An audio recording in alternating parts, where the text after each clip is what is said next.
ዛሬ በአንድም በሌላ መንገድ የምናነሳው ይሄንን በአገሪቱ ውስጥ ያለውን የህልውና አደጋና መጻኢውን እንዴት የተሻለ ማድረግ እንደሚቻል የሚያነሱ ጉዳዮችን ነው ማለት ነው። ስለዚህ አካላይነቱ ብዙ ነው። ህልውና በጣም ቁልፍና ስር ጠለቅ የሆነ ጉዳይ ነው፣ ግን ውስጡ በጣም በርካታ ነገሮች የታጨቁበት በመሆኑ ማለት ነው። ዛሬ እዚህ ውይይት ላይ የተገኙትና በየራሳቸው መንገድ በጣም ከፍተኛ የሆነ የፖለቲካ ተጽዕኖ በሀገራቸው ያላቸው ለረዘም ላለ ጊዜ ደግሞ በአንድም በሌላ መንገድ ፖለቲካዊ አገልግሎትና ተሳትፎ ሲያደርጉ የቆዩት አቶ ጃዋር መሐመድና ዶክተር ገዱ አንዳርጋቸው ናቸው። በአሁኑ ወቅት ከተለያየ አቅጣጫ ከተለያየ ርዕዮተ ዓለም አካባቢ ብሔርና ሌሎች ሰው የሚከለልባቸው ወይም ከዚህና ከዚያ ያሉ እንቅስቃሴዎች ወደ አንድ የሚመጡባቸው ትግሎችና እንቅስቃሴዎች እየታዩ ነው። በዚህ መሰረት የወቅቱን ሁኔታ ትንተና በተመለከተ ነገ ልንሄድ የምናስብበትን ፍኖት በተመለከተ ሁሉ እናነሳለን። ከሁሉ አስቀድሞ ሁለታችሁም በዚህ በርዕዮት ይህንን ውይይት ለማካሄድ ስለተገኛችሁ እጅግ አድርጌ አመሰግናለሁ። ለተከታታዮቻችን ሰላምታ አቅርቡ። እንኳን መጣችሁ። በጣም ደስ ብሎኛል እዚህ ስለተገናኘን እንደዚህ ባለ መልኩ። ጃዋር ቀጥል። ቴዲ አንተም አድማጮችንም አመሰግናለሁ። እንኳን በዳግም ተገናኘን። ዶክተር ገዱ ቴዎድሮስ እና ዜና እንኳን ደህና ቆያችሁን። የርዕዮት ተከታታዮችን እንዴት ሰነበታችሁ፣ እንደምን አላችሁ ለማለት ፈልጋለሁ። አመሰግናለሁ። በጣም አመሰግናለሁ። እንግዲህ ሁለታችሁንም በተለያዩ ከዚህ ቀደም ርዕዮት ላይ አውርቻችኋለሁ፣ ግን ዛሬ በአንድ ላይ ስትገኙ ለመጀመሪያ ጊዜ ነው። እንደሚገባኝ ከሆነ በተለይ ከሀገር ከወጣችሁ በኋላ በአደባባይ በሚዲያ የተገናኛችሁበት ጊዜም ለመጀመሪያ ጊዜ ይመስለኛል እና ያንን ከተመለከተ አንድ ጥያቄ ልጀምር። ከሁሉ በፊት የእናንተ እዚሁ እንዲህ ባለ መልኩ መገኘት ስለ ፖለቲካው ምን እንደሚናገር ልጠይቃችሁ ፈልጌ ነው። በሁለት መንገድ፣ አንድ በአሁኑ ወቅት እየተካሄደ ካለው እንቅስቃሴ አንጻር የእንዲህ መሰል ጥምረቶችንም ፋይዳ ለማየት ይረዳል እና ሁለተኛው ግን ዋናው በአገር ውስጥ ያለው ፖለቲካ ሁኔታስ ምን መምሰሉን ያሳያል። ለምሳሌ ጃዋር ከውጭ ሆነህ በሚዲያ እና በሌሎች መንገዶች ስትታገል ቆይተህ ወደ ሀገር በኋላ የታሰርክ እንዲሁም የተሰደድክ እንደሆነ ይታወቃል። ዶክተር ገዱም እንደዚሁ በመንግስትና በፓርቲ ውስጥ ለ10 ዓመታት ስታገለግል ከቆየህ በኋላ አሁን ተሰደሃል። በአደባባይም ቢሆን እንዲህ ባለ ሁኔታ መገናኘታችሁ ባለፉት ዓመታት ከውጭ የገባችሁትንም ከውስጥ የነበራችሁትንም የገፈተረ ፖለቲካዊ ሁኔታ ምን ሐሳብ ይጭርባችኋል ለማለት ፈልጌ ነው። አብይ ኢንዲስክሪሚኔት ኦፌንደር ብቻ ተብሎ የሚታለፍ ነው? ጃዋር ካንተ ልጀምር። ከታላቅ ብጀምር አይሻልም? ግድ የለም አንተ ከወጣቶቹ እሺ ከፈቀድክልኝ። ይህን ወጣትነት ሁልጊዜ እንድናነሳለት እየፈለገ ስለሆነ እሱ ስለዚህ ለሽበቷ ካሳ መሆኑን ለማንኛውም በመጀመሪያ በግዱ ይሄ ለውጥ እንዲመጣ በኢህአዴግ ውስጥ ከፍተኛ ስራ ከሰሩት ሰዎች ውስጥ ነው እና መጀመሪያ አካባቢ ባላንጣ ብንሆንም ወደ መጨረሻ አካባቢ የትግል አጋሮችም ነበር። ከዛ በኋላ ሀገር ቤት ከገባው በኋላም እዛ ባህር ጋብዞኝ ሰፊ ውይይቶች፣ እነዛ ውይይቶች ፍሬ ቢያፈሩ ኖሮ ዛሬ ሀገራችን የገባችበት ችግር ውስጥ ማትገባ ነበረች። ትዝ ይለኛል እዛ ሄደን ከተዘዝ ጋር ነበረ ሰፊ ውይይት፣ ንጉሱ ጥላሁን ነበረ ሰፊ ውይይት አድርገን የዛን ውይይት ሪፖርት ለናብይ አቅርቤ ነበር ስመለስ። እነዛ አይነት ውይይቶች ቢቀጥሉ ኖሮ እዚህ ችግር ውስጥ አንገባም ነበር። እንትን ለጠየቀው እንግዲህ ከውጭ ስንታገል የነበር ነው፣ ከውስጥም ስንታገል የነበር ነው። ከፍተኛ ተስፋ ነበረን። ይህ ለውጥ ሀገራችንን ወደ ፍትሃዊ ያለበት ዲሞክራሲያዊ ስርዓት መከባበር ያለበት የተረጋጋ ሰላምና ልማት የሚኖርበት ሀገር ለማምጣት ተስፋ ነበረን። ከውስጥም ከውጭ ስንታገል የነበረው የዛ መጨናገፍ የዛ መጠለፍ እኛ እንደ ግለሰብ ብቻ ሳይሆን ሀገራችን እንደ ሀገር ያጣንበትና በጣም አሳዛኝና የሀገር ህልውና የህዝብ ህልውና አደጋ ላይ የጣለ ሁኔታ ውስጥ መኖራችን ተርታለች ይመስለኛል እዚህ መገናኘታችን። ገዱም እንደዚሁ ላይ እንደ ሀሳብ እንድትሰጥ ነው። አሁን እንግዲህ አገር ውስጥ የሌሉት እናንተ እዚህ ስለተገኛችሁ እንደ ውክልና ያነሳሁት እንጂ በወቅቱ በፖለቲካ ውስጥ ይሳተፉ የነበሩት አቶ ለማም በአገር ቤት የሉም።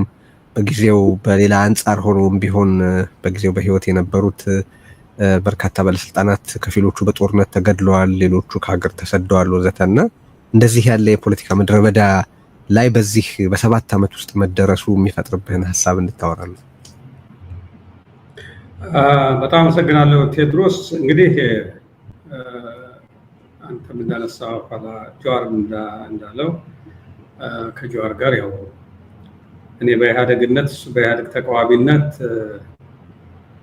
የተወሰነ ጊዜ አሳልፈናል።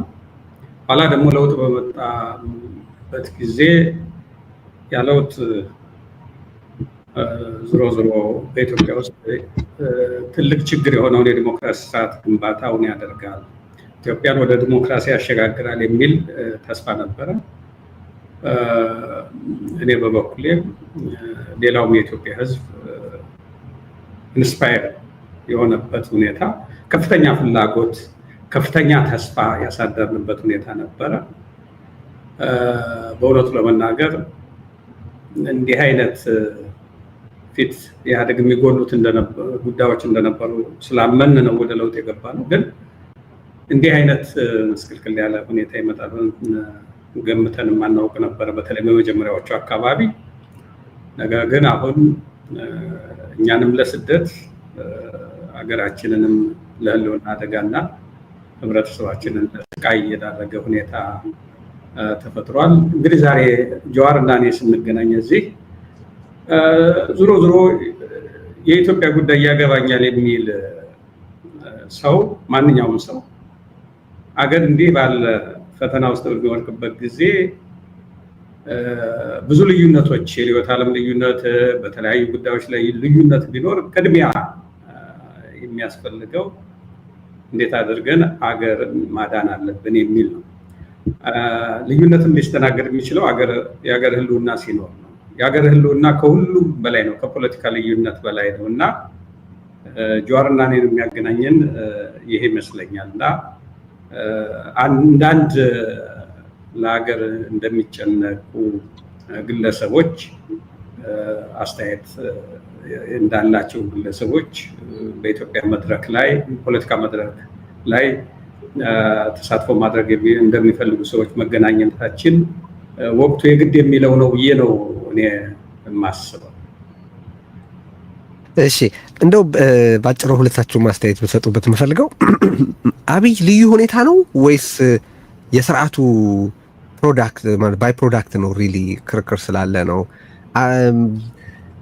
አሁን እያረጋቸው ያላቸውን ነገሮች ማንኛውም አቨሬጅ የሆነ የፓርቲ አባል ወይ በአገሩ የነበረ አንድ እንደው ኢትስ ቢሎ አቨሬጅ ሪዝነብል ፐርሰን የሚባል ሰው የሚያረጋቸው ናቸው?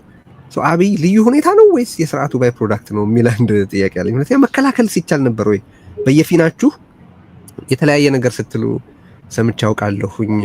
አቶ ገዱ አብይን በደም የሚጫወት አረመኔ መሆኑን የገለጥክበትን ጽሁፍ አስነበበህን ነበር። ጀዋር ከመጀመሪያ ጀምሮ አብይ ጠቅላይ ሚኒስትር መሆኑን ተቃውመህ የነበረ መሆኑን በኋላ ግን በቃ ብዙ ሰው በሱ አቅጣጫ ሲሄድና ሜቢ ክሪቲካል ሰፖርት በመስጠት መርዳት ይቻላል ብለህ በማሰብ ምክንያት ሰጥተው ስለነበረው ድጋፍ ታነሳለህ። አሁን ላይ ሆናችሁ ስታዩት አንድ አብይ ልዩ ሁኔታ ነው ወይስ የስርዓቱ ባይ ፕሮዳክት? ሁለት መከላከል ይቻል ነበር ወይ? ምን በተሻለ ብታደርጉና ቢደረግ እናንተ ብቻ ሳትሆኑ ቢደረግ እንዲህ ያለ ውድመት ከመድረስ ማስቀረት ይቻል ነበር ትላላችሁ? ጀዋር ቀጥ አይ ቲንክ መጽሐፉ ጽፌዋለሁ አይተው እንደሆነ የኛ አሰምሽን አትሊስት ከሩቅ በነበር ነው። ከኢህአዴግ ውስጥ የሚመጣ ሰው በኢህአዴግ ውስጥ ተኮትኩቶ የሚወጣ ሰው ምን አይነት አመለካከት ይኖረዋል፣ ድክመቶቹና ጥንካሬዎቹ ምንድናቸው የሚል አሰምሽን ነበረን፣ ግምቶች ነበሩ። ኢህአዴግ የግራ ዘመን ፖለቲካ የሚያራዝም ድርጅት ነው። አብይ የቀኝ ዘመን ኒዮ ሊበራል ፖለቲካ የሚያራምም ነው።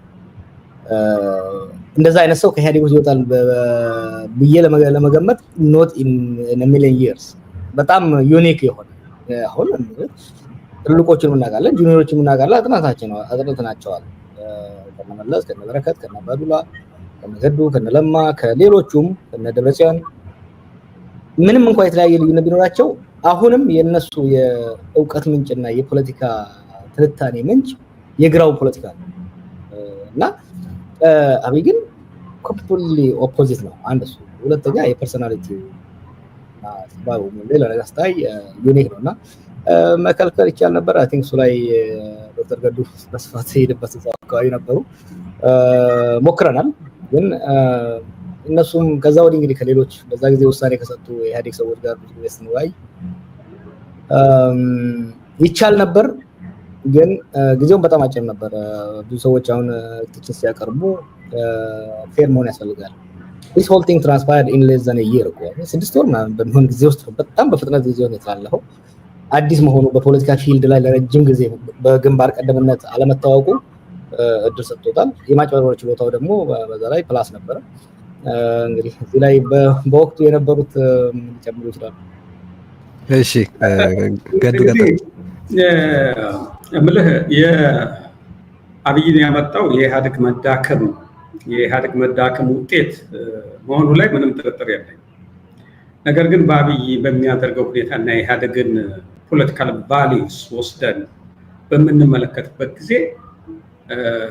በእውነቱ ለመናገር ኢህአዴግ ውስጥ ለአንድ ዓመት ለሁለት ዓመት የቆየ ሰው በተለይ የኢህአዴግ ፕሮግራም ገብቶት ለአንድ ዓመት ለሁለት ዓመት የቆየ ሰውም አብይን መሆን አሁን የሆነውን መሆን ይሆናል ብለህ መገመት እጅግ አስቸጋሪ። ኮምፕሊትሊ ከኢህአዴግ የፖለቲካ መንፈስ በተቃርኖ ምሳሌዎችን ማንሳት ይቻላል። ኢህአዴግ ህዝብን የሚመለከትበት አለ። ከህዝብ አኳያ ለምሳሌ ኤሊቱንና የገጠሩን ህዝብ በጠቅላላ የኢትዮጵያን ህዝብ የሚመለከትበት ሁኔታ አለ። ምንም አይነት ኮምፕሮማይዝ የማያደርግባቸው መስመሮች አሉ። ከዚያ አኳያ ህዝቡ ጋር የተያያዘ ከአርሶ አደሩ ጋር የተያያዘ ህዝብን በአግባቡ ካልተያዘ ከፍተኛ ቀውስ ውስጥ እገባለሁ ብሎ በተወሰነ ደረጃ የሚፈራ እና ያለችውንም አቅሙን ገጠሩን ለመጥቀም በተለይም ሰፊውን ህዝብ ለመጥቀም ነው። ኢትዮጵያ ውስጥ መቁጠር ከእንትን ካልክ ትምህርት ቤቶቹን ብትቆጥር፣ የጤና ተቋማቱን ብትቆጥር፣ መንገዱን፣ ውሃውን፣ የዩኒቨርሲቲዎቹን፣ ሌላውን ኢንፍራስትራክቸር ብትቆጥር የነበረችውን ሁሉ ገንዘብ ለለግዠሪ ወይም ደግሞ ኢቭን ከተማ ላይ ላለ እንትን እንኳን አይደለም፣ አብዛኛውን ገንዘቡን ወደ ገጠር ነው የሚያደርገው። ያ የሚመነጨው ምንድነው? ከህዝቡ ጋር ባለው አታችመንት ነው። ፕሮግራሙ ማህበራዊ መሰረቴ ነው ብሎ የሚያስበው ህዝቡ ነው። በሌላ መልኩ እንደገና ደግሞ የህዝብን እንቅስቃሴ ኢህአዴግ የሚመለከትበት ሁኔታ ነው። በተወሰነ ደረጃ ለምሳሌ በተለይ ኋላ የኢኮኖሚ እድገት እየመጣ ከ97 ምርጫ በኋላ ሞር ጎልቶ የወጣው ዲማንዲንግ ህብረተሰብ መፍጠር አለብን የሚል ነው። ይሄ የሚያዋክባል አይደል? ይሄን ልማት አምጡ፣ ይሄንን እንትና፣ ይሄ መልካም አስተዳደር ችግር አምጡ ብሎ መንግስቱን ወጥሮ የሚይዝ ህብረተሰብ ያ በሚሆንበት ጊዜ እኛ እንዳንበላሽ ያደርገናል። ተቃዋሚ ፓርቲ በጣም ጠንካራ ስለሌለ ብዙ የፖሊሲ ሀሳቦች እየመጡ ክርክር እየተደረገ እንደዛ አይነት ሁኔታ ፓርቲዎች እየተቀያየሩ ስልጣን የሚይዙበት ሁኔታ ስለሌለ ዞሮ ልጓም የሚሆነው ሰፊው ህዝብ ነው የሚል አስተሳሰብ ነው። አሁን እነዚህን ሁለቱም ብቻ ወስደህ በምትመለከትበት ጊዜ አብይ የሰፊውን ህዝብ አቅም እንደ አቅም አይመለከትም። ለህብረተሰቡ በተለያየ ጊዜ የሚናገራቸው ሁኔታ ስታይ ያው ብለህ እንኳን አይደለም በኢህአዴግ ደረጃ የቆየ ሰው ማንም ፖለቲካ ውስጥ እና የፖለቲካ ስልጣን ይዤ እቆያለሁ የሚል ኃይል ለህብረተሰብ በዛ ደረጃ ዝቅ አድርጎ የሚመለከት ሁኔታ የለም። በሌላ የሪሶርስ ብክነቱን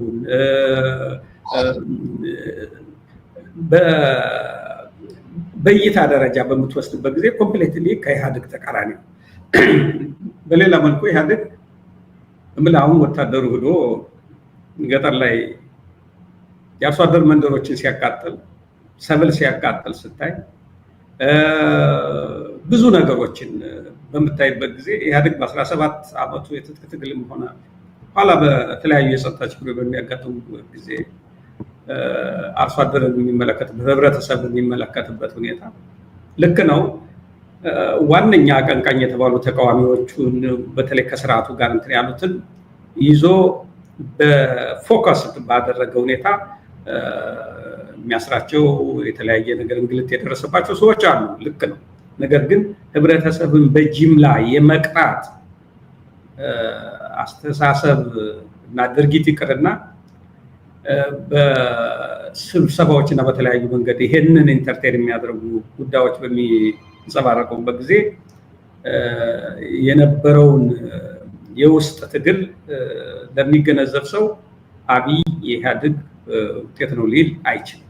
ፈጽሞ ተቃራኒ እንትን ነው እና አክቹዋሊ የውጭ አምልኮ ይሄ የዓለም ባንክ የአይኤምኤፍ የሚባሉት እርዳታ እንዲሰጡ ኢህአዴግም ጎንበስ ቀና ብሎ ይጠይቃል፣ ይደራደራል። ግን በእነሱ ፖሊሲ እንዲመራ ኢህአዴግ ሀገሪቱ በእነሱ ፖሊሲ መሰረት እንድትሄድ ያልተደረገ ነገር እኮ አልነበረም። ግን ዘወር በሉ ብሎ እንትን የሚል ነው እና እንደው በብዙ መመዘኛ የኢህአዴግ ውጤት ነው ብለህ ልትወስድ አትችልም። ራሱን የቻለ ኢህአዴግ ውስጥ የማይታወቅ ተደብቆ የነበረ ሌላ ራሱን የቻለ በራሱ ልትገመግመው ልታየው ልትመዝነው የሚገባ ሰው አድርጌ ነው የምመለከተው። ማስቆም ትችሉ ነበረ የሚል ጥያቄ አንስቼ ነበር። ባጭሩ አስተያየት እንድሰጥበት ፈልጌ ማለት እሺ፣ ቀጥል። ወንበሩን ሳንሰጥ እንችል ነበረ። ምን መሰለህ፣ 2-3 ፋክተሮች ነበሩ። ወንበሩን ከሰጠ በኋላ ስልጣኑን ከሰጠረው በኋላ እምልህ በመጀመሪያዎቹ አካባቢ ሊደረግ የሚችል ሊኖር ይችላል፣ መጀመሪያዎቹ ወራት። ከዛ በኋላ ግን አስቸጋሪ ነው። ትልቁ ስህተት የተፈጠረው መጀመሪያ ስልጣኑ ሲሰጥ። በዚህ ላይ ፋክተሮቹ ምንድን ናቸው? አንደኛ በወቅቱ የነበረው ፖለቲካ ሃይሊ ኢሞሽናል የሆነ ፖፑሊስት የሆነ እንደገና ደግሞ ቲፒኤልኤፍ ቨርሰስ ሌላው በጥላቻ የሰከረበት እና ምን ሊመጣ ይችላል ብሎ ለማገናዘብ ጊዜ የማይሰጥ እልህ እና ጥላቻ በሚኖርበት ጊዜ ሰው ሚዛናዊ ሆኖ ማሰብ አይችልም። ሁለቱ ከተቀላቀሉ እኛንም የገጠመን ያ ምልህ ያለውጥ እኮ አብዛኛው የዛ ለውጥ ተዋናኝ የሚባለው ሰው ጥቂት ሰዎች ይነሳሉ፣ ግን ጥቂት ሰዎች አልነበሩም። በአመራር ደረጃም በህዝብ ደረጃም ሰፊ መሰረት ያለው የማይቃወማቸው መስመሮች ነበሩ። ኢህአዴግ እንዲሻሻል በተለይም ደግሞ ኢህአዴግ ከዲሞክራሲ ጋር የተያያዘ ያለበትን ድክመትና እንደዚህም ደግሞ በኢትዮጵያዊነት እና በዚህ በብሔሮች መካከል ያለው በተለይ ኤትኒሲቲን ለሞቢላይዜሽን ለፖለቲካል ሞቢላይዜሽን የመጠቀሙ ሁኔታ እየተዳከመ መሄድ ሲገባው እየጨመረ እየገነነ በተለይም አንዳንድ ጊዜ የማፈኛ መሳሪያ ሆኖ እያገለገለ ሲመጣ እንዲህ አይነቶቹ መቀየር ያለባቸው ነገሮች ሁኔታዎች ነበሩ እና ከዛ ጋር ተያይዞ በህዝብ ላይ በዚህ ተረጋግቶ በአገሩ በነፃነት እንዳይንቀሳቀስ የመፈናቀል የተለያዩ ነገሮች ተፈጥረዋል። ስለዚህ ለውጥ ያስፈልግ ነበረ በእውነቱ። ያ ለውጥ ግን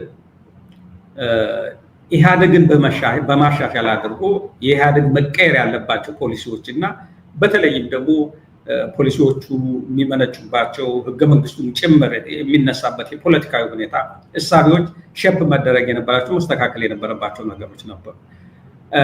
ከዛ በተረፈ ብልህ በዛ ለውጥ የተሳተፈ ውስጥ አሁን ባለው ሁኔታ አብሶሉት የሆነ የሊበራል አገርን እንደው ሊበራል የሚባሉት ሀገሮች የሀገራቸው ብሔራዊ ኢንተረስት አለ።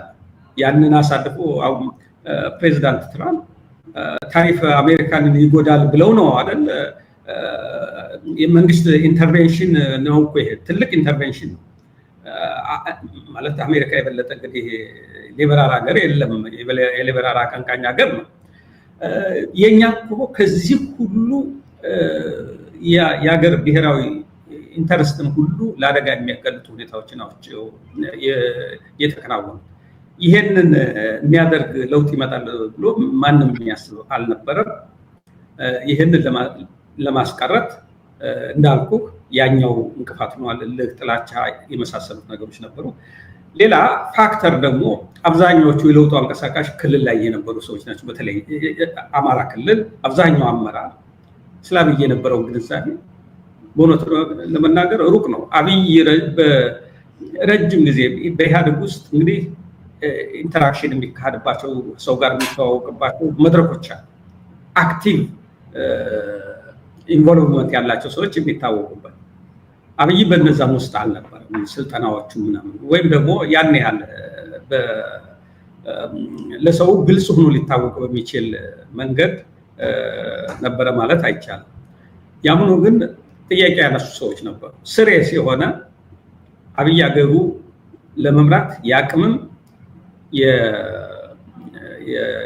የፖለቲካ አቅምም ወደ ዲሞክራሲ የሚያሸጋግር ፖለቲካል ዊሊንግነስ ወይም ደግሞ የፖለቲካ ፍላጎትም ኮሚትመንትም የለውም። ይልቁንም ይህን ሀገር ወደ ቀውስ ያሸጋግረዋል ብለው አጥብቀው የተሟገቱ ሰዎች ነበሩ። ነገር ግን በዛ ያ እልህና የጥላቻ እንትን ስለነበረ መስመር ስለነበረ መደማመጥ ሊፈጥር አልቻለም። አብዛኛው ሰው እንዲመረጥ አደረገው። እስከዛ ድረስ ይህን መቆጣጠር ይቻል ነበር። ከተመረጠም በኋላ የተወሰኑ ወራቶች ይድል ነበሩ። በተለይም ደግሞ የኢህአዴግ ድርጅቶችን ለአለማፍረስ ሌሎቹን የቀሩትን የአፋር፣ የሶማሌ፣ የጋምቤላ የመሳሰሉትን የነዚህን አካቶ ኢህአዴግ እንዳለ ማስቀጠል የሚቻልበት ሁኔታ አትሊስት አንድ የክልሎቹ ፓርቲዎች መኖር ባላንስ ፓወሩን ሚዛን ለማስጠበቅ ትልቅ አቅም ይፈጥሩ ነበር። በተለይም ደግሞ ብአዴንን ሲመለከት ትልቅ ሚዛን መድፋት የሚችል ድርጅት ነበር። እነዚህም ሁሉ ተቋሞቹንም እያፈራረስ ሄዶ ወደ አንድ ሰው እንትናለ ኋላ ቢከፋውም አብዛኛው ሰው ወደ ጥፋት እያመራ ቢሆንም አንድ ፋክተር ያላነሳውት አለ። አብይ ወዳው እንደመጣ የነበረው ጩኸትም ድጋፍም ኦቨርዌልሚንግ የሆነ የምሁራኑም የዲያስፖራውም አገር ቤት ውስጥም ያለው ጠቅላላ ድጋፍም የሚዲያው እምልህ ይሄ ነገር ወደ ነው አቅጣጫ ብሎ ለማሰብ ወይም ደግሞ ያሰበ ሰው እንኳን ቢኖር በድፍረት ወደ አውጥቶ ገና ነገሩ ሳይጠነክር ይሄ ጉበት ካደረ አጥንት ይሆናል በሚባለው አባባል መሰረት ወደ አደገኛ ሁኔታ ሊሄድ ይችላል ብሎ በድፍረት መናገር የሚያስችል ኢንቫይሮንመንትም አልነበረም። ፖለቲካል ኢንቫይሮንመንቱም የራሱ ከባድ የሆነ ነገር ነበር።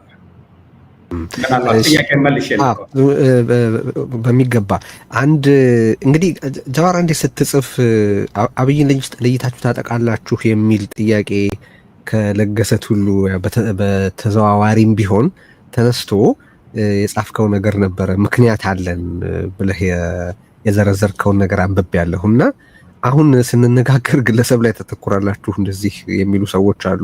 ከሉዊስ 14ኛው ከፈረንሳዩ ንጉስ በከፋ ደረጃ በተግባሩ በንግግሩ በምኑ ሁሉ አም ዘ ስቴት እያለ ያለ ግለሰብ ነው።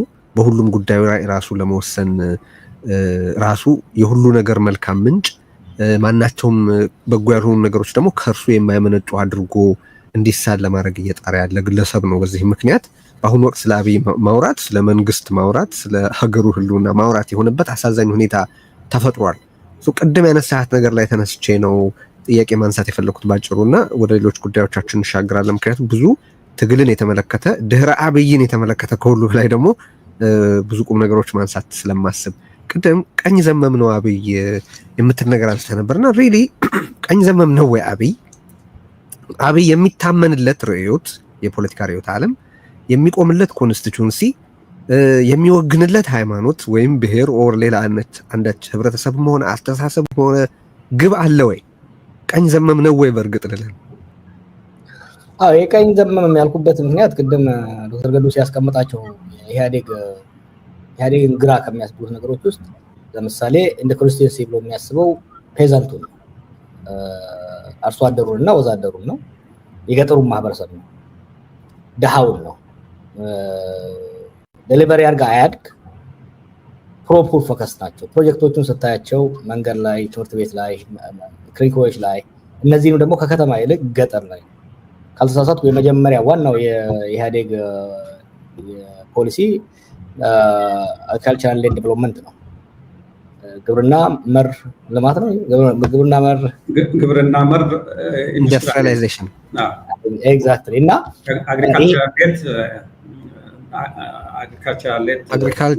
አግሪካልቸራል ዴቨሎፕመንት ሌድ ኢንዱስትሪያላይዜሽን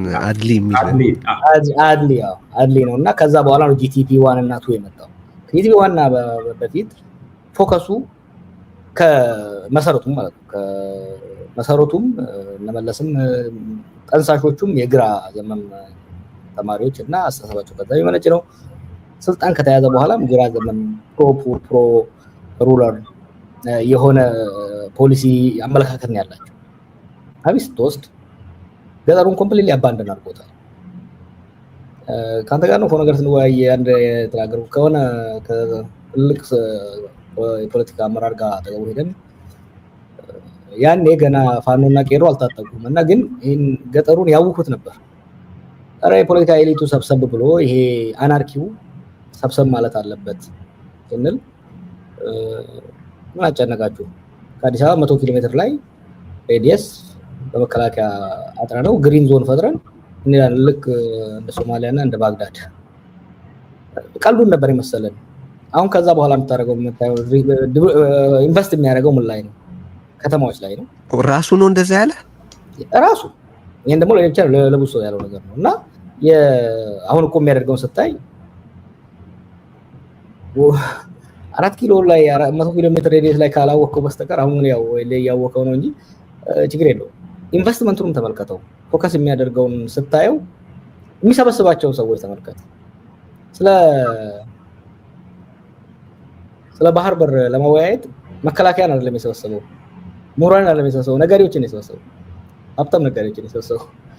እስከዛሬ ያደረጋቸው ስብሰባዎች ዶክተር ገዱ ሊያርሙ ይችላሉ። ከህዝብ ጋር የተደረጉ ስብሰባዎችን ብታይ እርግጠኛ ነኝ 80% የሚሆነው ከከተሜው ከነጋዴው ጋር ነው። ራይት ዊንግ ምልህ ወደ ራይት ዘመም ነው ስለ ወጥ የሆነ እንደ ሌላው ዓለም ወጥ የሆነ የቀኝ ዘመም የፖለቲካ አይዲዮሎጂ ዲቨሎፕ ያደረገ አለው ሳይሆን ዝንባሌው ወደ ቀኝ ነው። በተለይ ደግሞ ከኢህአዴግ ውስጥ አንዱ ፕሮባብሊ የኛ ስህተት የነበረው እኛ ቀኝ ዘመም ግራ ዘመም አምባገነን ከኢህአዴግ ውስጥ ወጥቶ እንዳያስቀጥል ነበር ጥርጣሬያችን፣ ዝግጅታችን በቀኝ ነው ኳሱ የገባበት ነው እና ከዛ አንፃር ነው እያስቀመጡ ያለሁት እና አንድ ብቻ ለመጨመር ቅድም ያልከው ይሄ ለብሱ ላይ ታነጣጥራላችሁ። አይ ቲንክ በዓለም ታሪክ ስቴት ፓርቲ እና ግለሰብ አንድ የሆኑበት እንዳሁኑ ያለ አይመስለኝም። ጋዳፊ ነው አንዱ የሞከረው፣ የተለያየ ቦታ ላይ ሞክረዋል። እንደዛም ፕራክቲስ ያደረገ ሌላ ያለ አይመስለኝም እና ያም ራሱ it comes largely from right wing populism የሚመጣ ነውና ግን ፎከሱ ስታየው ፎከሱ ደሃን ማጥፋት እንጂ ድህነትን ማጥፋት አይደለም። ፈንዳሜንታል ልዩነቱ ደሃን ማጥፋት። አንድ ቪዲዮ አለ ሌላ ጊዜ በድጋሚ ማሳየት አስፈላጊ ነው። ሚኒስትሮችን ሰብስቦ በባስ አዲስ አበባ ውስጥ ነበር አምና ነው መሰለኝ እና እዛው አንድ ሾው ይሁን ሳያስበው የተናገረው ነገር አለ። ይሄ ሰው ከኤርፖርት ሲመጣ ይሄ ቆሻሻ ምናምን ሳያይ ቀጥታ ቤተ መንግስት እንዲደርስ ብሎ የሚናገረው ነገር አለ። that is really ይሄ ደሃን የመደበቅ ደሃን የመሸፈን ኮሪደር የሚባለው ነገር ብታይ አሁን ሀብታሙና አፍሉዌንት የሆነው ማህበረሰብ ከውጭ የሚመጣው ቱሪስቱ ድህነትን እንዳያይ ደሃ እንዳይታይ የትራዲሽናል ሌፍት ዊንግ ፖለቲካል ዲስኮርስ ደግሞ ድህነት እንዲቀንስ ድህነት ቅነሳ ፕሮግራም አይደለም የሚባሉት አሁን ያጠፋቸውን ፕሮግራሞች የሴፍቲኔት ፕሮግራም ምናምን የምንላቸው ነገሮች በሙሉ ያጠፋቸውን ነገሮች ስታይ ያጠፋቸው ፕሮጀክቶች ዳውን ለምሳሌ ያዩ ማዳበሪያ ፋብሪካን አጥፎ ሪዞርቶችን ነው የገነባው እና ይሄ ነው ትንሽ ወደ ቀኝ ዘመም ግን አንተ you are right well ቶታት የሆነ አይዲዮሎጂ ግን የለውም። ትንሽ ለማለት እዚህ ላይ እሺ አብይ ስልጣን ላይ እንደመጣ የመጣቸውን ፕሮጀክቶች ዝም ብለህ ብትወስድ እኔ አማራ ክልል ውስጥ አብይ ወደ ስልጣን ሲመጣ 30-40 የመንገድ ፕሮጀክቶች ከሞላ ጎደል ወደ 200 ቢሊዮን አካባቢ ብር ሊያወጡ የሚችሉ በጂቲፒ 1 እና በጂቲፒ 2 ታቀደው ግንባታቸው የተጀመረ አንዳንዶቹ ጨረታቸው አልቋል። እነዚህ አይነት እንትኖች ነበሩ። ከሞላ ጎደል ሁሉም አልቋል። እንደ አማራ ክልል ስለማውቀው በገጠር የጤና ተቋማት ትልቁ ትኩረት መከላከልን ማዕከል ያደረገ ነው። አሁን ወባ ከሞላ ጎደል በወረርሽኝ መልክ ኢትዮጵያ ውስጥ ህዝብን የሚገል የነበረ በተለይም ከክረምቱ ጀምሮ እስከ ጥቅምት ዳር ድረስ አብዛኛውን አርሶ አደር በተለይም የገጠሩን ህዝብ ከስራ የሚያስተጓጉልበት ወቅት ነው። ያ በመከላከል ከሞላ ጎደል ወረርሽኝ ሆኖ መነሳቱ አቁሞ ነበር ማለት ይቻላል። ገጠር ላይ ከኢትዮጵያ እናቶች ወላድ እናቶች ውስጥ በወሊድ ምክንያት የሚሞቱት በአፍሪካ ደረጃም በጣም ሲግኒፊካንት ነው፣ በጣም ትልቅ ነው። ይህንን ለመቀነስ በአንድ ወረዳ ከሞላ ጎደል ኦን አቬሬጅ ልበለው ከ4 እስከ 5 አንዳንድ ቦታ 6ም 7ም አምቡላንሶች ነበሩ። the whole purpose በገጠር ያሉ እናቶች የከተሞቹ አክሰስ አላቸው፣ የገጠሩ ለጤና ሩቅ ናቸው።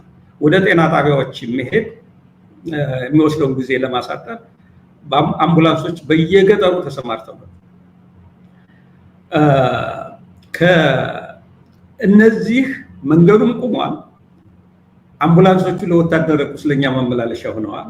አሁን ገጠር ውስጥ ገብቶ ይሄ ጤና መከላከል የሚባል ከሞላ ጎደል ለስሙ መነሳቱ ቀርቷል።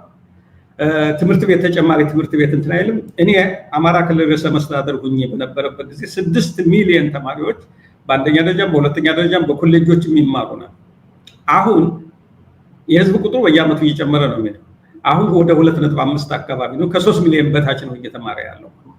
ኢማጂን ምን ያህል እንትኑን ሲግኒፊካንት የሆነ የሶሳይቲውን እየገደለው እንደሆነ አገሩ እንጂ ይሄ በኦሮሚያም ነው በትግራይ የባሰ ሁኔታ እንዳለ ነው። ያው በጦርነቱ ምክንያት በተለያየ ሀገሪቱ አካባቢ ይሄ ነው።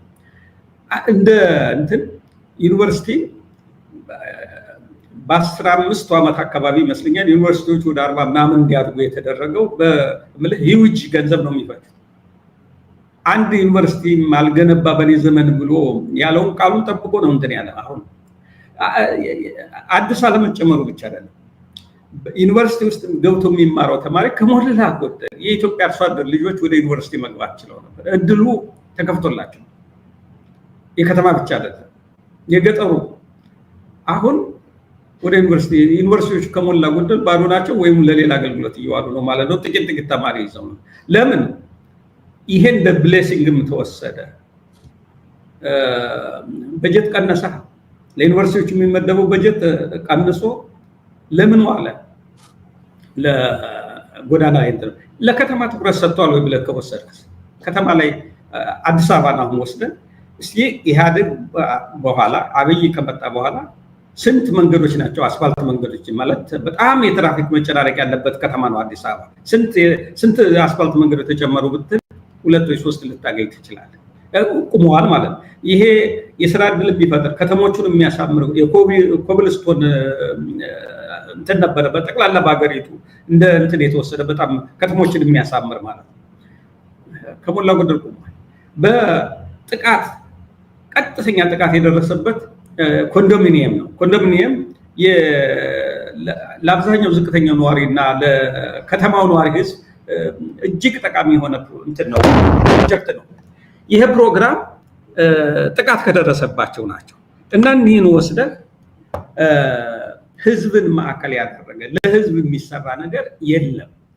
አሁን በጣም ሊበራል አድርጌ እንዳልመለከተው ሊበራላይዝድ የሆነው ነገር ምንድን ነው ብለህ ከወሰድከው እነዚህ ገንዘብ አገኝባቸው ያላቸው እና ዝና አገኝባቸው ያላቸውን ነገሮች ቴሌን ሲሸጥ ቴሌ ሰርቪሱ ኤፊሽንት ሆኖ ለሀገር አገልግሎቱ እንዲሰጥ አይደለም ሊበራላይዝድ የተደረገው ማለት የተሸጠ ገንዘቡ ለጦርነት ይፈለግ ስለነበረ አሁን ባንኮችም እየተፈለጉ ሌሎችም እንትኖች እነዚህ ለሚያካሄደው ለሾርት ሳይትድ ለሆኑ ፕሮጀክቶቹ ማስፈጸሚያ የሚሆን ነገር ለማግኘት ካልሆነ በስተቀር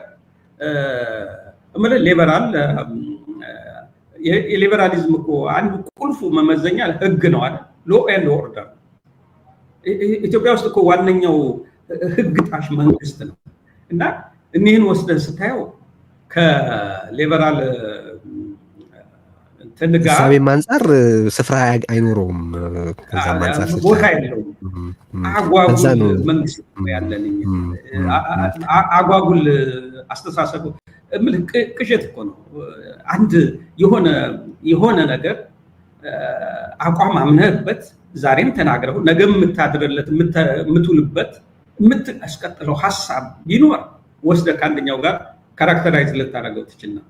አሁን እኮ የአብይ እንትን ካታጎራይዝ ለማድረግ አስቸጋሪ እና የሚሻለው አንድ በኢትዮጵያ የታሪክ የፖለቲካ ሂስትሪ ውስጥ አንድ በድንገት ብቅ ብሎ አገር እንትን መስምሶ ያወጣ ሰው አድርገህ ካልሆነ በስተቀር ከየትኛውም የፖለቲካ አስተላለፍ ልትወስደው አትችልም።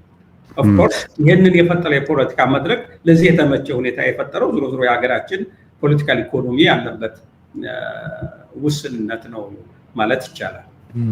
ጃዋርም ስታነሳ ሰምቻለሁ በአንድ ወቅት ከተማን እኮ እያሳደገ ነው እንደዚህ ሲል፣ ከተማ ማሳደግ ከላይ የሚብለጥልጥ ነገር ማድረግ አይደለም። ከተማ ማሳደግ ማለት የከተሜን ህይወት መለወጥ ነው። ከተማዋን በኢንፍራስትራክቸር እና በሌሎች ለከተማ ከተማ መሆን አስፈላጊ በሆኑ መሰረተ ልማት ዝርጋታ ኢኩዊፕ ማድረግ ነው እንጂ ማብለጭለጭ አይደለም። ከተሜነትም የአብይ ጉዳይ አይደለም ስትል ሰምቻለሁ እና ይሄ በጣም ኢምፖርታንት ነው። አብይን ቀኝ ዘመም ሲባል እኔ ነው ወይ ብዬ የጠየቅኩት ቀኝ ዘመሞቹ ይኸው እኛ እኮ ከግራዎቹ ጋር ጠብ ስላለን ነው የምንደግፈው የሚል ሽፋን እንዳያደርጉት ስለምፈልግ ነው። ሪሊ አብይ የሚታመንለት ርዕዮትም የሚቆምለትም ህዝብ የኔ ነው ብለው የሚይዘው አስተሳሰብና ግብ አለው ለማለት በጣም አስቸጋሪ ነው ብዬ ስለማስብ ነው። ባጭሩ አሁንም ግድቡን በተመለከተ ሰሞኑን እየተወራ ነውና እሱን በተመለከተ አንስተን ወደ ትግልና ወደ ድህረ አብይ ጉዳዮች እንሄዳለን። ወደ ህልውና ትግሉ አቅጣጫ አሁን ያለው መሰባሰብ እንዴት በምን ምዕራፍ እንዲያልፍ እንደሚጠበቅ አሁን ያለበትን የተቃውሞ የህልውና ትግል ደረጃንም እንደዚሁ እንድታነሱ ፈልጋለሁ። ግን ሰሞነኛ አጀንዳ የግድቡ መጠናቀቅ መሆኑን ታውቃላችሁና አብይ ይህንን ፕሮጀክት አውራው ተዋናይ ራሱ እንደሆነ አድርጎ ሌሎቹን ለማኮሰስ ሲጠቀምበት እንመለከታለን እና ዶክተር ገዱ እንግዲህ አንተ የረዥም ጊዜ ኢህአዴግ ከፍተኛ አመራር እንደነበርክ ሰው ከዚያም በኋላ በግድቡ ጉዳዮች በተደጋጋሚ በውጭ ጉዳይ የዲፕሎማሲ እና ሎቢንግ ጭምር እንደተሳተፈ ሰው ይህንን የአብይ የሌጋሲ ሽሚያ እንዴት እያየኸው ነው? አንድ ነገር ሳትልበት መሄድህ ትክክል አይደለም ብዬ ስላሰብኩ ነው።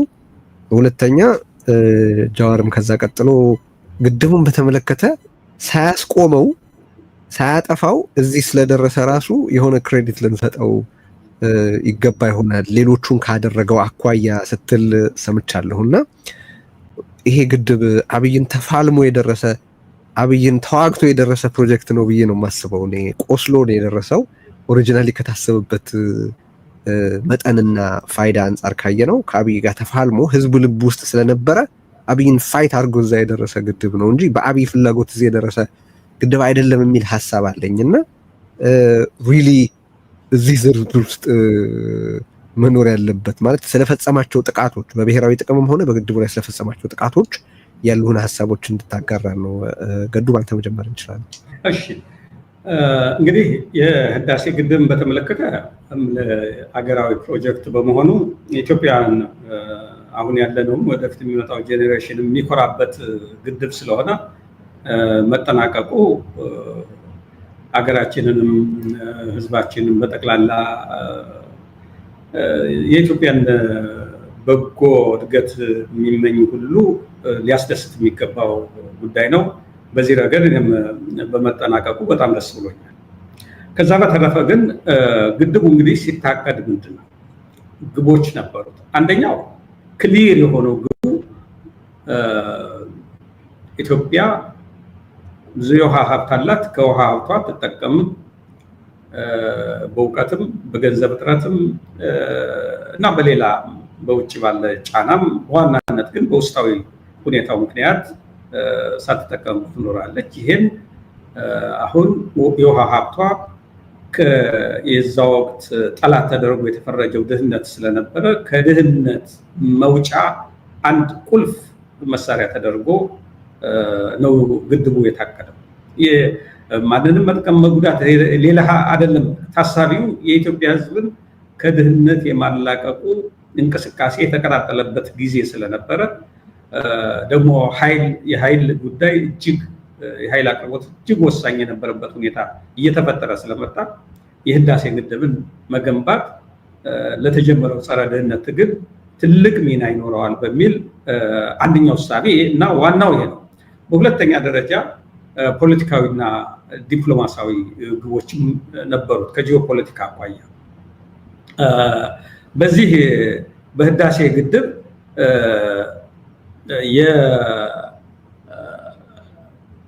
በመገንባቱ ምክንያት ኢትዮጵያ ከፍተኛ የውሃ አቅራቢ ሀገር ናት። ውሃው የሚመነጨው ከኢትዮጵያ ነው። ለናይል ጠቅላላ 86 በመቶ የምታቀርብ ሀገር ናት። ነገር ግን ፖለቲካሊ ይሄ ውሃ በቅኝ ግዛ ጊዜ ዘመን ሱዳንና ግብጽ በተለይ ከቅኝ ገዢዎቻቸው ጋር በነበራቸው የተወሰነ ሌሎቹን ያገለለ ስምምነት ነበረ። ይሄ ግድብ ያን ኢትዮጵያ በተፈጥሮ ሀብቷ የመጠቀም መብቷን አሰርት ያደረገ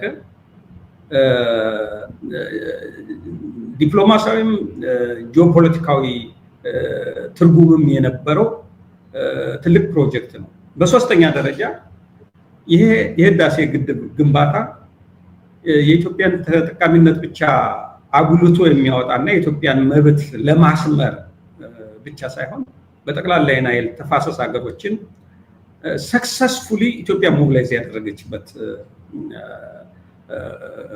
ግድብ ነው ማለት ነው እና እንደማይመለከታቸው የራሳቸው የተፈጥሮ ሀብት ሆኖ እያለ ግን ያንን ለመጠቀም ሌላ ፈቃድ የሚጠይቁ መስሎ እስከዛ የሚሰማቸው የነበሩ ሀገሮች ሁሉ በተፈጥሮ ሀብታቸው የመጠቀም መብት እንዳላቸው ግንዛቤ ያሳደገ ትብብርም የፈጠረ ነው። ይሄ ሴፍ የሚባል የተፋሰሱን ሀገሮች የሚያስተሳስር አንድ የጋራ ፍሬምወርክ አግሪመንት ተፈርሟል እና በጠቅላላ ኢትዮጵያን በአባይ በኩል አድርጎ ተጽዕኖ ለማሳረፍ የሚደረገው እንቅስቃሴ ረጅም ዘመናትን ያስቆጠረው እንቅስቃሴ መሰበር ያለበት ኢፍትሃዊ የሆነ በዓለም አቀፍ ግንኙነት ኢፍትሃዊ የሆነ ሁኔታ የፈጠረ ስለሆነ መሰበር አለበት የሚል ምንት ስለነበረ እነዚህም ሁሉ መልክ ያሳዘ ፕሮጀክት ነው። እንግዲህ ይሄ ትልቅ እሳቤ ነው። ሀሳቡ ትልቅ ነው። ቁርጠኝነትን ይፈልጋል፣ እውቀትን ይፈልጋል፣ ብልሃትን ይፈልጋል። ሌሎችን የማስተባበርና በብልሃት ነገሩን ሳያጫጩ መያዝም ይፈልጋል። ከዚያ አኳያ የጠቅላላ የኢህአዴግ አመራር የወሰደው እርምጃ በእውነቱ ታሪካዊ የሆነ ስራ ነው ማለት ይቻላል። ከዛ በላይ ደግሞ መለስ ዜናዊ እንዳንድ መሪ ብለህ እውቀቱን አርበኝነቱን ለሀገር ለልማት ለኢትዮጵያን ትልቅ ሀገር የማድረግ ህልሙን በተግባር ያረጋገጠበት ትልቅ ፕሮጀክት ነው። ይህም ፕሮጀክት ደግሞ የኢህአዴግ ወይ የመለስ ወይ የሆኑ አካላት አድርጎ ሳይሆን የተቀረጸው የመላው ኢትዮጵያ ህዝብ አድርጎ ዳር እስከ ዳር ኢትዮጵያውያንን ያነሳሳ። በእውነቱ ለመናገር እንትኑ ሲጀመር በወቅቱ የተናገረው ንግግር ግንበኞቹም እኛ፣ የገንዘቡ ምንጭም እኛ፣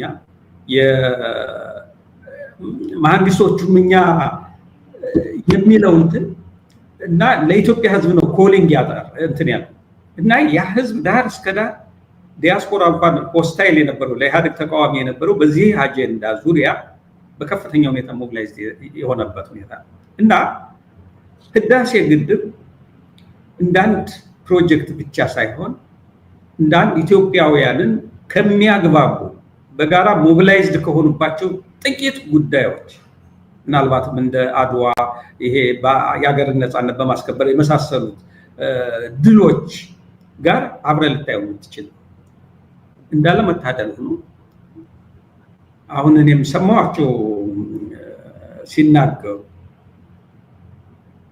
በአንድ በኩል አሳዘኑኝ፣ ጠቅላይ ሚኒስትሩም አሳዘኑኝ።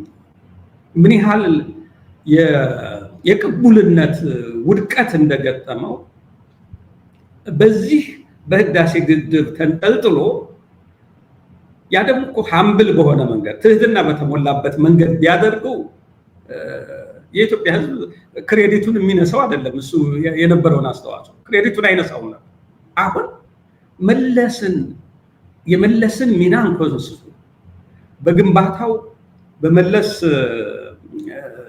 እቅድ መሰረት ትልቁን ድርሻ የተወጣውን ኃይለማርያምን ወደ ጎን ትቶ የሞተ ግድብ እንዳስነሳ አድርጎ ለማቅረብ የተሞከረበትን ትልቅ አይደለም። በእውነቱ ለመናገር እንደው የፖለቲካችንንም ከአንዱ ላይ ሌላ እየጨመርክ መሄድ ሳይሆን የኋለኛ የቀደመውን እያፈረስክ ኋላ የራስህን ብቻ ለማኖር የሚደረገው እንትን በድምሩ ስታየው ታሪክ አልባ የሚያደርገንን እንቅስቃሴ የዛ መንፈስ ነው ተጠናውቶ እንትን ያደረገውና ብልህ ቢሆኑ ኖሮ ምንድን ነበር መሰለህ? በእውነቱ ለመናገር በዚህ ግድብ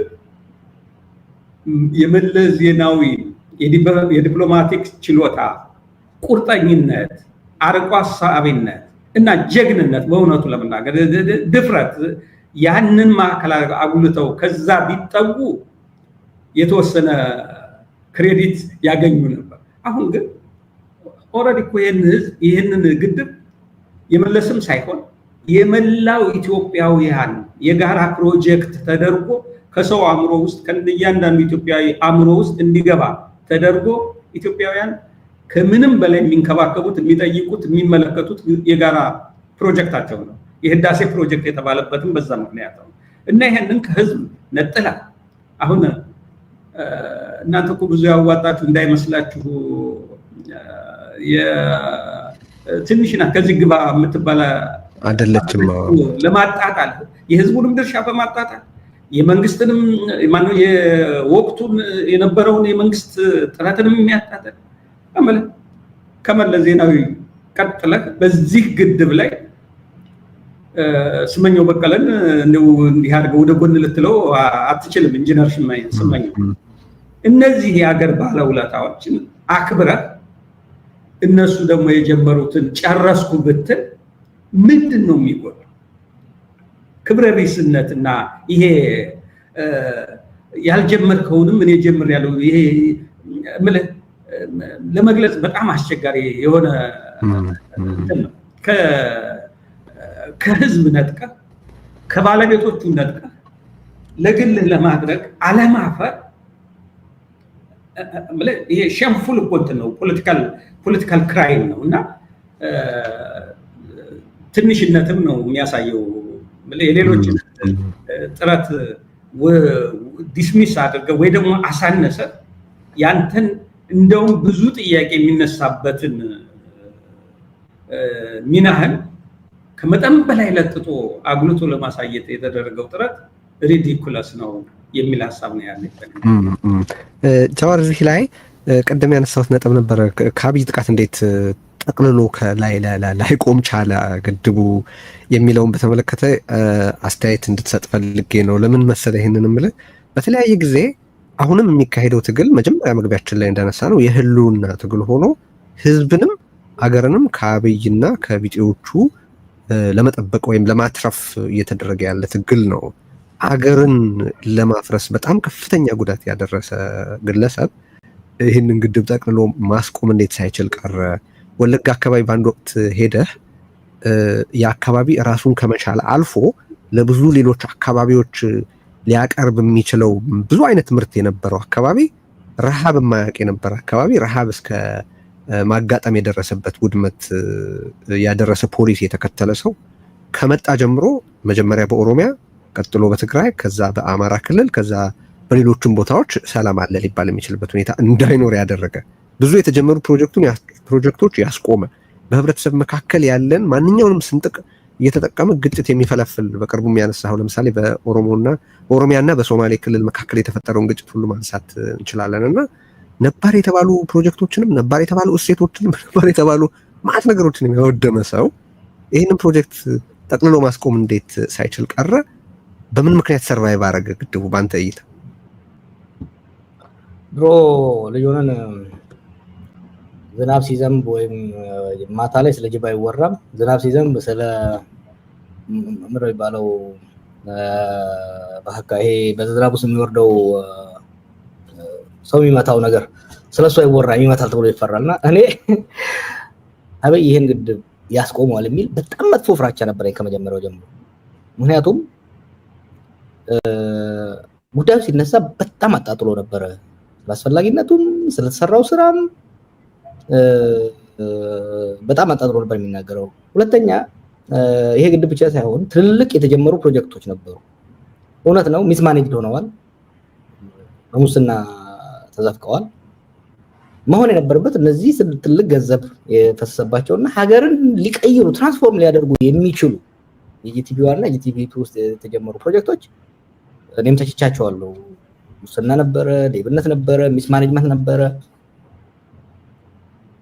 ያንን ስተትና ያንን ጥፋትና ብልሹ አሰራር ቀይሮ ማስቀጠል ነበር። የመዳበሪያ ፋብሪካውን ቢሆን ሁለት ናቸው መሰለኝ፣ አንዱ ያዩ ላይ አንዱ ሌላው ላይ የስኳር ፋብሪካዎቹ ትልቅ ገንዘብ ነው የፈሰሰባቸው። እነዛን ፕሮጀክቶች እንደዛው ነው ያስቆማቸው እና ይህንን ግድብ አስቆሙ። ግድቡ እንግዲህ የትልቆቹ ፕሮጀክት ትልቅ ነው፣ ከኢኮኖሚ ፋይዳ የበለጠ የደህንነትና የጂኦፖለቲካል አቅማችንን የሚያጠናክር ትልቅ ፕሮጀክት ስለሆነ አንዴ ደግሞ ይሄ ፕሮጀክት ከቆመ መልሶ እንዳይነሳ ከፍተኛ ርብርብ ስለሚደረግ በጣም ፍራቻ ነበረኝና ቀጠለ። ችግሮች ነበሩ እንደምታውቀው። ለምንድን ነው ያላስቆመው ብለህ ስታይ ለፋክት የኢትዮጵያ ሕዝብ ከታች እስከ ላይ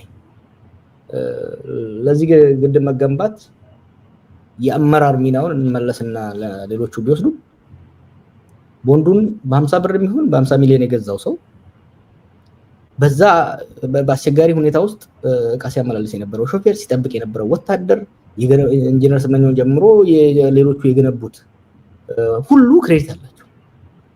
እነዚህ ሁሉ አፍጥጠው የሚጠብቁት ፕሮጀክት ስለሆነ ማስቆም አይቻልም። ለምሳሌ ሶሺ ላይ ሁሌ ነካም አድርጋ ሶሺ ላይ ሄዶ አብርሃም አኮርድ ነው ፈርሞ የመጣ። አብርሃም አኮርድ ምንድነው? ይሄ ሚድል ኢስት እና እስራኤልን ለማስተዳደር በዛ ላይ የውሃውን ሊሚት የሚያደርግ ስምምነት ነው። ገለዛ ነው ትሬጀሪ ዲፓርትመንት ላይ ሄዷል።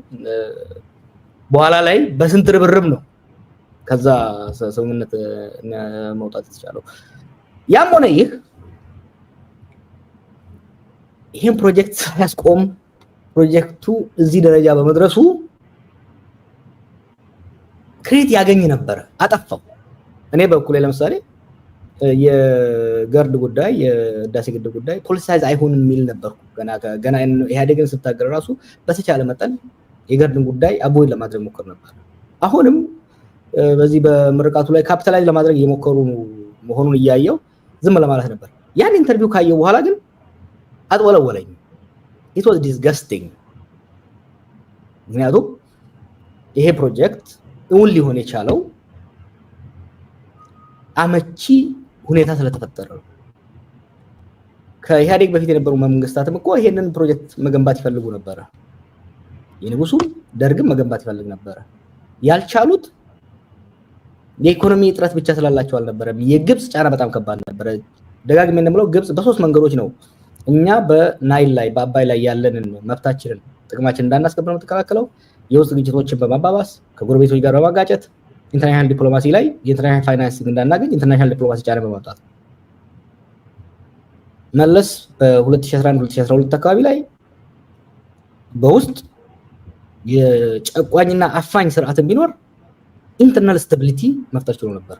አማጽያን ቢኖሩም የስቴት ሴኩሪቲን ሊደራደሩ የማይችሉበት ሁኔታ ላይ ፈጥሮ ነበር። አንድ የሀገሪቷን ሴኩሪቲ እና የፖለቲካል ስታቢሊቲ እንዲሁም ደግሞ የኢኮኖሚ አቅም በማጎልበቱ ኢትዮጵያን በአካባቢው አንከር ስቴት ወይም ደግሞ ዋና የሴኩሪቲ ስቴት የሴኩሪቲ እና የዲፕሎማሲ ማዕከል ማድረግ ችሎ ነበር። ቅድም ገዱ ሲናገር የአባይ ተፋሰስ ሀገራት ከኢትዮጵያ ጋር የቆሙት ለጥቅም ከዚህ በፊት ያልቆሙት አሁን የቆሙ በዛ ጊዜ የቆሙበት ምክንያት አሁን ደግሞ ከኛ ጋር የማይቆሙበት ምክንያት አቅማችን ጠንካራ ስለነበረ እጅ ጠምዝዘንም አግባብተንም ከጎናችን ማሰለፍ የሚያስችል የጸጥታና የዲፕሎማሲያዊ አቋም ላይ ስለደረስን ነው ፕሮጀክቱ መገንባት ይቻላል። ይሄንን ደግሞ ወደንም ጠላ ነው መለስ የመራው። እኔ የፕሮጀክቱ ሌጋሲ በሙሉ ለመለስ ይሰጥ የሚል አቋም የለኝም። ግን መለስን ለመፋቅ የተሄደበት ሂደት የፕሮጀክቱ ሪያሊቲ ይሄ ፕሮጀክት እንዴት እውን እንደሆነ የሚከድ ነው። ኢቭን አምግላድ ገዱ ስለ ኃይለማርያም አነሳ። ኃይለማርያም ስልጣን ላይ በመጣበት ጊዜ የሀገር ውስጥ ፖለቲካ በጣም የጋለበት ጊዜ ነው። የኢህአዴግ የውስጥ ፖለቲካን በጣም የጋለበት ጊዜ ነው። በዛ ሂደት ራሱ ማስቀጠል መቻሉ አብይ ስልጣን ሲይዝ እኮ ይሄ ፕሮጀክት ከ65% በላይ አልቋል እና በየረድፉ ክሬዲት መሰጣጣት ለሀገር ግንባታ ቅድም ገዱ እንዳለው ይሄ ፕሮጀክት ከኢኮኖሚ ጥቅሙ በላይ የብሔራዊ ሀገራዊ አንድነት ሁሉም እንባውን ገንዘቡን ላቡን ደሙን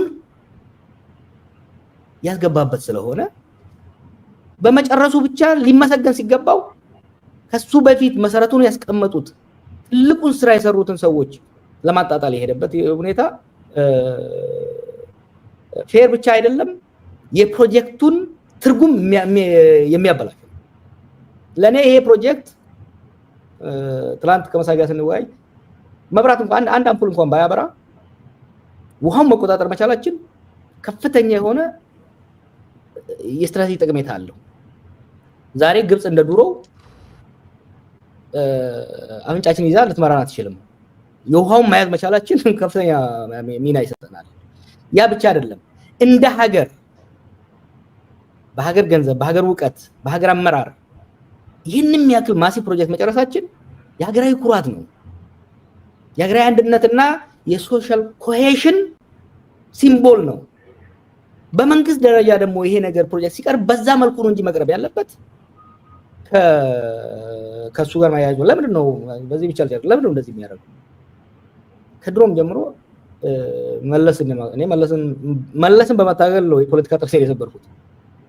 ብዙ ነገር ብያለሁ፣ ብዙ ነገር ጽፌያለሁ ስለሱ። ይዛት ዘፓስት አብይ አየህ የመለስን ጫማ ለመሙላት ሞክሮ እግሩ በጣም አጥሯል። ስለዚህ ጫማውን መቅደድ ነው የጀመረው። he couldn't fit into the shoes, so ጫማውን መቅደድ ነው የያዘው። መለስ አካዳሚን ቀየረው፣ ፓርኮቹን ቀየረ። አንድ የመለስ ባልደረቦች የሆኑ የውጭ ሀገር ሰዎችም አንድ ላይ የገነቡትን ተቋምም የመውረስ ስራ እያካሄደ ያለው ኢሬዝ ለማድረግ ከሌሎቹ የቀድሞ አመራሮች በተለየ መልኩ እሱን ኢሬዝ ለማድረግ ይሄዳል። እሱ ኦኬ የአመራሮች እሺ ያ የስነ ልቦና ችግር ነው እንበል። ግድቡ ላይ ሲሄድ ግን መለስን ብቻ አይደለም የሚጎዳው፣ የግል የመለስን ሌጋሲ ብቻ አይደለም የሚጎዳው፣ የግድቡን ትርጉም ሲምቦሊክ ቫልዩ አድዋ ሁሉ የሚነሳው የሲምቦሊክ ቫልዩ ሁሉም የሀገራችን ብሔረሰቦች ተሳትፈውበት የውጭ ወራሪን የሰበሩበት ስለሆነ it's a symbol of our collective action። ሀገር የሚመሰረተው በሚት ነው። ሀገር የሚመሰረተው በዩኒፋይንግ ሚት ዩኒፋይንግ ሲምቦል ያስፈልጋል። የሚያስማማ ሀገራዊ ምልክት አድዋ ወዲህ ቅድም ዶክተር ገዱ እንዳለው ትልቁ የሀገራችን ህዝቦች ተረባርበው በጋራ ያሳኩት ነገር ይሄ ግድብ ነው እና ይሄን ግድብ በማነካካት ወደ እንትን ማድረጉ አደጋ ስላለው ነውና አሁንም ቢሆን በዚህ ግድብ ስራ ላይ የተሳተፉ ሁሉ ሊመሰገኑ ይገባቸዋል። አብይ የሄደበት አካሄድ የትንሽ ሰው አካሄድ ነው፣ የብልግና አካሄድ ነው። ደግሞ አይሳካለትም እኮ። ስለዚህ ግድብ እኮ የሰማነው ያየነው በመለስ አመራርና በሱ ጋር ከነበሩ ሰዎች ጋር ነው እና ያንን አስቀምጦ መሄድ እኔ እኮ ለመለስ የሂውማን ራይትስ ሴንተር በስሙ ይሰማ አይደለም ያልኩት he was not good in human rights ግን በዚህ ግድብ ላይ አይ ቲንክ መለስን ማመስገን ሌሎችንም እዛው ተሳተፉት ማመስገን አብይ የሚሄድበት ሁኔታ ሀገራችን አሳንሶ ከራሱ እኩል አደረጋት ታውቃለህ ሁሉን ነገር መከላከያውን እሱ ነው የገነባው መከላከያው እሱ ነው የገነባው ሁሉን ነገር ለምሳሌ ባለፈው ያነሳው በዚህ ጨርሰን እንዳላስረዘ ብሔራዊ ደህንነትን አፍርሶታል ኒስ የሚባለው ፕራክቲካሊ አፍርሶታል ኢንሳን ነው ሁሌ ከፍ የሚያደርገው ገንዘብ ምዛር የሚሄደው አሁን ኢቭን ኒስ ላይ የኢንሳን ሰዎች ነው እያመጣ የሚያስቀምጠው እነዚህ ሁለት የተለያዩ የደህንነት ተቋማት ናቸው አንዱ ሂውማን ኢንተለጀንስ ላይ ፕራይመሪሊ የሚሰራ ነው በሰባዊ መረጃ ላይ የሚሰራ አንዱ በቴክኖሎጂ በሳይበር ሴኩሪቲ ላይ የሚሰራ ነው ቱ ቢ ኦነስት ሳይበር ሴኩሪቲ የሂውማን ሴኩሪቲ የሂውማን ኢንተለጀንስ ሰፕሊመንት ነው ድጋፍ ሰጪ ነው ጌታቸው አሰፋን ስለሚጠላ ብቻ ያንን ተቋም አውላልቆት ዛሬ ይህ ነው የሚባል የሰባዊ መረጃ የለም የሚገርም ምን መሰለ ወጣብዬ ነው ግን ስለሚያያዝ ጌታቸው አሰፋን ስለሚጠላ ብቻ ብሔራዊ መረጃን አፍርሶት ዛሬ ሶማሊያ ላይ በእውር ነው የምንሄደው ሚድል ኢስት ላይ በተለያዩ ሀገሮች ላይ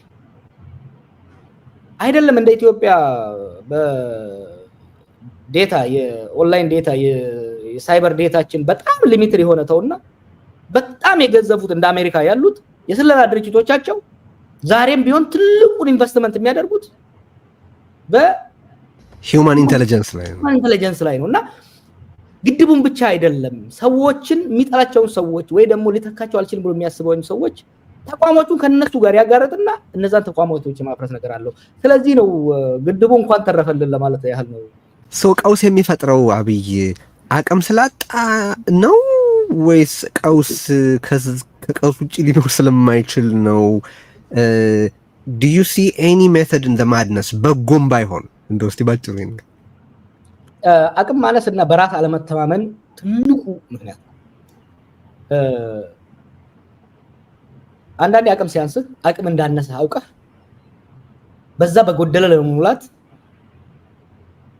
ካሉ የተለያዩ ሪሶርሶች መጠቀምና ምን ማለት ይላል ብዙ ጊዜ አሁን ስለሱ ትምህርት እናነሳ ያልተማረ ሰው ፊደል ያልቆጠረ ሰው ብቃት የለውም ለማለት አይደለም ለምሳሌ ብራዚል ሉላ ወሰደው 4 ያው 6 ያክል የተማረ ግን ብራዚልን ትራንስፎርም ያደረገ መሪ ነው እንዴት አንደኛ ልምድ ነበረው ሌበር ዩኒየን በማደራጀት በስራ ነው የመጣው እንደማያቅ ደግሞ ስለሚያቅ ኢኮኖሚው ላይ በኢኮኖሚ የምጥቁ ምሁራንና ኤክስፐርቶችን ጸጥታ ላይ ዲፕሎማሲ ላይ እንደዛ በማስቀመጥ ብራዚልን ለማሻገር ትራንስፎርም ለማድረግ ቻለ የግድ ፒኤችዲ ሊኖር አይገባም አብይና የሱ አይነት ስነልቦና ያላቸው አመራሮች ደግሞ አለማዋቃቸውና አለመቻላቸው ብቻ ሳይሆን አለመቻላቸውን አምነው በሚችሉ መደገፍን ከመምረጥ ይልቅ አለመቻላቸውን ለመደበቅ የሚያደርጉት ሂደት ኬኦስ አንተ የምታየው ኬኦስ ከምን ይመጣል መሰለህ ያ ኬኦስ የብቃት ማነስን ለመደበቅ የብቃት አሁን ሁሌ የፖለቲካ ጥያቄ ሲነሳበት ወደ ሴኩሪቲ ነው የሚሄደው ምክንያቱም የፖለቲካ ችግሩን በፖለቲካ ብልሃት ለመወጣት የሚያስችል ልምድም ችሎታም ስነልቦናም ስጦታም ይል ሶ ምን ያደርጋል ኬኦስ ቀውስ ወደ መፍጠር ይሄዳል ሶ ሜቶዱ በዚህ ነው የሚመጣው ችግሮችን ተጋፍቶ በእውቀት በርብርብ በትብብር ከመፍታት ይልቅ አንደኛ ይበልጡኛል ብሎ የሚያስባቸው ሰዎች ያስወግዳቸዋል ልፋታቸው አልችለው የሚለውን ችግሮች ደግሞ ምን ያደርጋቸዋል በቀውስ አወሳስቦ ሊያልፋቸው ይሞክራል guess what the problem is ፖለቲካን እንደዛ አምታተ ማለፍ ትችል ይሆናል ፖለቲካን የጸጥታንም አምታተህ ለምሳሌ ከህዋት ጋር የተገባውን ቀውስ በፖለቲካ መፍታት ይቻል ነበር ያ መፍታት ስላልቻለ ወደ ጦርነት ገባ ፋይን ሰርቫይቭ አደረገ ከኛም ጋር የነበረው እንደዛው ፖለቲካውን አምታተህ በቀውስ ልታልፍ ይችላል ኢኮኖሚን ግን በቀውስ ልታልፈው ይችላል ከባለቤት ጋር በተጣላ ረብሻ ዕቃ ሰባብረህ ምናምን ልታስረሳሳ ትችል ይሆናል። ሆዷ የራባትን ያንተን ልጅ ግን ዕቃ ሰባብረህ ሆዷን ልትሞላለት አትችልም። ቤዚክ ነው። አሁን ያ መጨረሻ ምን ላይ መጣ? ኢኮኖሚው መጣና አፈነ። ለዛ ነው አሁን ደቀ መዛሙርቱ ማባረር ላይ ገባው ማለት ነው። እሺ